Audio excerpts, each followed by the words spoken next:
দাখিল ২০২৬ ব্যাচের শিক্ষার্থী বন্ধুরা, আশা করি আল্লাহর রহমতে তোমরা অনেক ভালো আছো।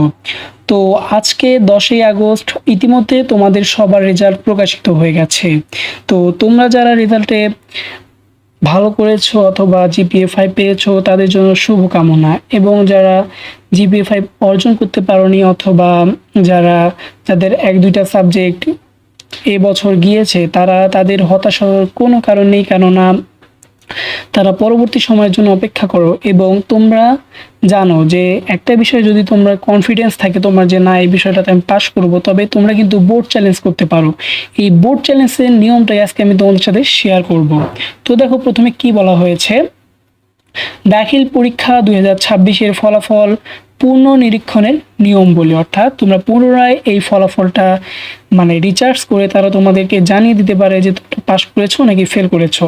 এটার আবেদনের তারিখ দেখো, এর আবেদনের তারিখ হচ্ছে ১১/৮/২০২৬, অর্থাৎ গতকাল থেকে ১৭/৮/২০২৬ তারিখ পর্যন্ত। তো দেখো, প্রথমে কি বলা হয়েছে, এখানে একটা লিঙ্ক দেওয়া হয়েছে। এই লিঙ্কটা আমি আমার ডিসক্রিপশন বক্সে দিয়ে দিব। তোমরা এই ডিসক্রিপশন বক্স থেকে তোমরা এই লিঙ্কে ক্লিক করে সেই ওয়েবসাইটে চলে যেতে পারো। দেখো, এই লিঙ্কে গিয়ে নির্ধারিত স্থানের রোল নাম্বার, রেজিস্ট্রেশন নাম্বার পূরণ করতে হবে এবং বোর্ড ড্রপ ডাউন থেকে বোর্ড নির্বাচন করতে হবে, অতঃপর সাবমিট বাটনে ক্লিক করতে হবে। অর্থাৎ প্রথমে তোমরা রোল রেজিস্ট্রেশন নাম্বারটা দিয়ে দিবা, তারপর বোর্ড সিলেক্ট করার অপশন থেকে তোমার যে নিজস্ব বোর্ড, তোমরা যেই বোর্ড থেকে পরীক্ষা দিয়েছো, কেউ মাদ্রাসা বোর্ড থেকে, কেউ দিনাজপুর বোর্ড থেকে দিয়েছো, সেখানে এই বোর্ডের নামটা দিয়ে দিবা, তারপর সাবমিট বাটনে ক্লিক করে দিবা। তারপর মোবাইল নাম্বার দিতে হবে, তোমরা যে মোবাইল নাম্বারে রেজাল্টটা আসবে সেই মোবাইল নাম্বারটা দিবা। তারপর পুনঃনিরীক্ষণের ফলাফল প্রকাশিত হলে এই নাম্বারে SMS পাঠানো হবে, অর্থাৎ তোমরা যে মোবাইল নাম্বারটা দিবা সেই নাম্বারে তোমাদেরকে SMS পাঠিয়ে দেওয়া হবে। তারপর দেখো, পরবর্তী স্ক্রিনে পরীক্ষার্থীর বিষয়ভিত্তিক ফলাফল দেখা যাবে, অর্থাৎ পরবর্তী যে স্ক্রিনটা আসবে সেটাতে তোমাদের যে ফলাফল সেটা দেখা যাবে। এক বা একাধিক বিষয়ে ফলাফল পুনর্নিরীক্ষণের জন্য বিষয়সমূহ নির্বাচন করে ফি প্রদান করতে হবে, অর্থাৎ তোমরা যে বিষয়টাতে ফেল করেছো সেই বিষয়টা নির্বাচন করবা, তারপর ফি প্রদান করবে। এখন কত টাকা ফি লাগতে পারে দেখো, প্রতিটি পত্রের জন্য ১৫০ টাকা ফি প্রদান করতে হবে।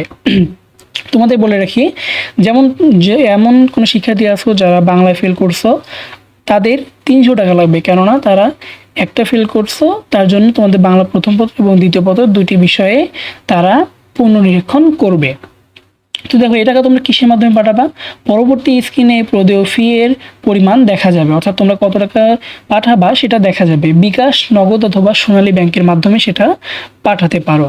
ফি পরিশোধের বিস্তারিত ধাপসমূহ উপরিলিখিত পোর্টালের হেল্প বাটনে ক্লিক করে দেখে নেওয়া যাবে।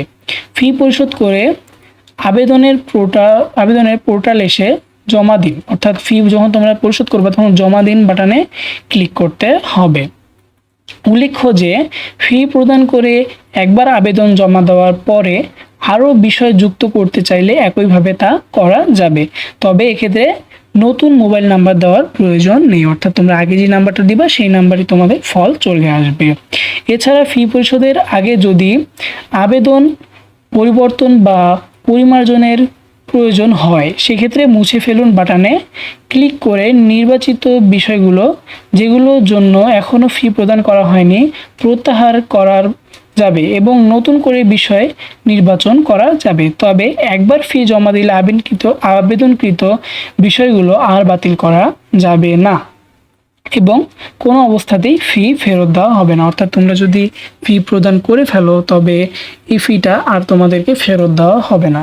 আশা করি তোমরা বিষয়টি খুব ভালোভাবে বুঝতে পারছো, এবং তোমরা যারা এই ২০২৬-এ পরীক্ষা দিছো, যাদের খারাপ রেজাল্ট হয়েছে তারা মোটেও হতাশ হও না, কেননা সামনে তোমাদের জন্য ভালো কিছু থাকবে এবং একটা রেজাল্ট কখনোই তোমাদের ভাগ্য নির্ধারণ করবে না, সেটা তোমরা খুব ভালোভাবেই জানো।